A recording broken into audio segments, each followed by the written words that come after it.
സംസ്ഥാനത്തെ വിദ്യാലയങ്ങളിലെ അവധിയുമായി ബന്ധപ്പെട്ട വാർത്തയാണ് നിങ്ങളുമായി പങ്കുവെക്കുന്നത്.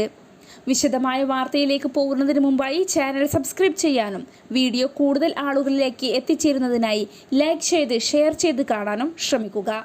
സംസ്ഥാനത്ത് അതിശക്തമായ മഴയെ തുടർന്ന് ഇന്ന് തിരുവനന്തപുരം ജില്ലയിലെ എല്ലാ വിദ്യാഭ്യാസ സ്ഥാപനങ്ങൾക്കും അവധി പ്രഖ്യാപിച്ചിരുന്നു. കൂടാതെ കേരള സർവകലാശാല പരീക്ഷകളും മാറ്റിവെച്ചിരുന്നു. സംസ്ഥാനത്ത് നാളെ ഇടിമിന്നലോട് കൂടിയ മഴയ്ക്കും ഒറ്റപ്പെട്ട സ്ഥലങ്ങളിൽ ശക്തമായ മഴയ്ക്കും സാധ്യതയുണ്ടെന്ന് കേന്ദ്ര കാലാവസ്ഥാ വകുപ്പ് അറിയിച്ചു.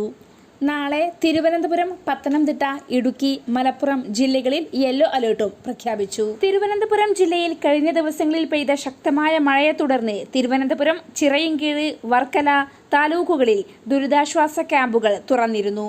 ഇവിടങ്ങളിൽ ദുരിതാശ്വാസ ക്യാമ്പുകളായി പ്രവർത്തിക്കുന്ന വിദ്യാലയങ്ങൾക്ക് നാളെയും അവധിയായിരിക്കുമെന്ന് ജില്ലാ കളക്ടർ ഉത്തരവിറക്കി.